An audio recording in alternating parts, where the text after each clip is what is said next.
In this video, we'll show you how to replace the pads and rotors on your Ford F-150. These are located in the front of the vehicle, behind the wheel. Go ahead and remove our hub cover. And we can remove the lug nuts with a 21 millimeter.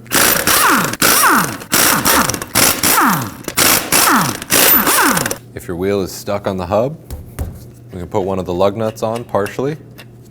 And then we'll use a hammer on the back side. I'll be using a dead blow, that way I don't damage the rim.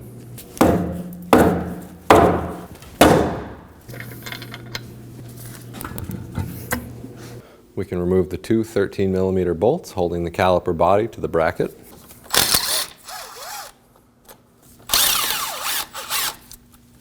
I'm going to use a small pry bar. You can certainly use a flathead screwdriver for this. Pry up on the caliper body.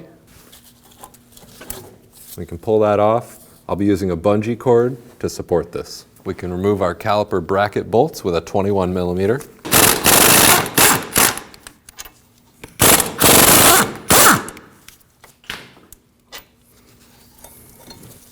To free the rotor from the hub, we're going to strike it in a few places with a hammer. You want to be cautious not to hit any of your lug studs.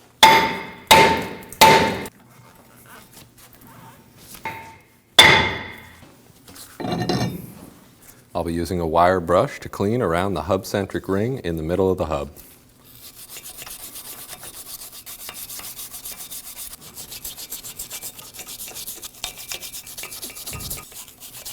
You're going to apply some anti-seize to the hub-centric ring. Try not to get any on the lug studs themselves. We can install our rotor. You can use a spare axle nut and some washers, as well as one of your lug nuts, to hold the rotor flat.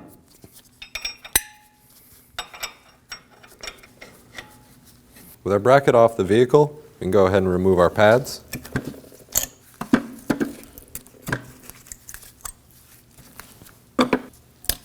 We can remove each of our shims as well.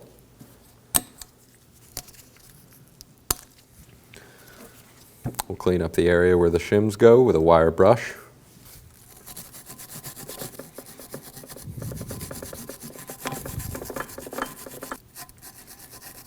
And we can do the same on the other side of the bracket.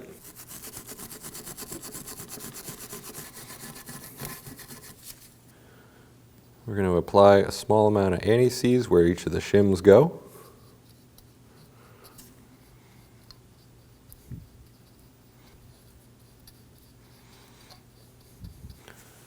To install the shims, simply center them and press down.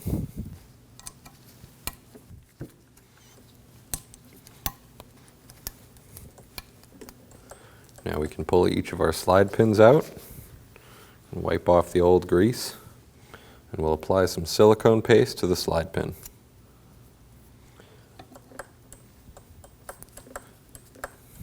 When reinstalling your slide pin, you want to make sure that there's no air trapped in the boot. And we can do the same on the other pin.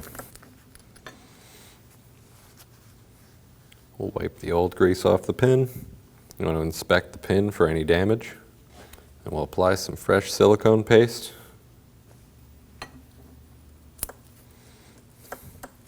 As you install the pin, you want to remove any of the air by pinching the boot.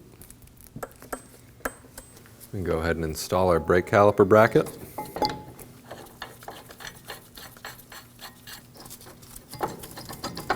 We can snug each of those up. We can torque the bracket bolts to 184 foot-pounds.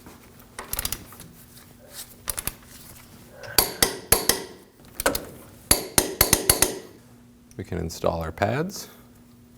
It's good to put these in at an angle and then slide them in.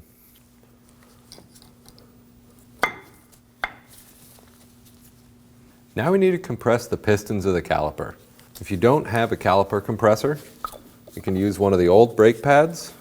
I'll be using an oil filter wrench. You can certainly just use a big set of pliers. We'll squeeze in on these until the cups sit flush.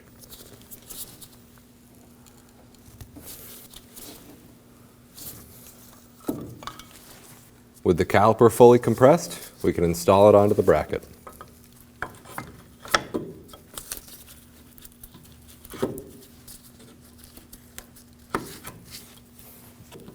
We can install our bolts for our slide pins. And we can go ahead and snug those down.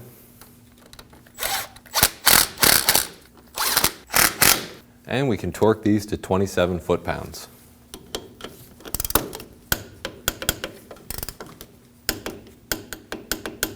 Before taking the vehicle for a test drive, make sure you pump up the brake pedal to recompress the caliper. We can go ahead and install our wheel.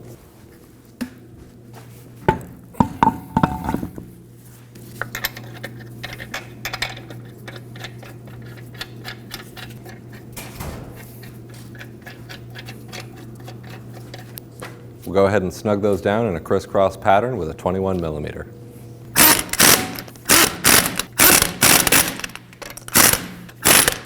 We'll torque these to 150 foot-pounds in a crisscross pattern.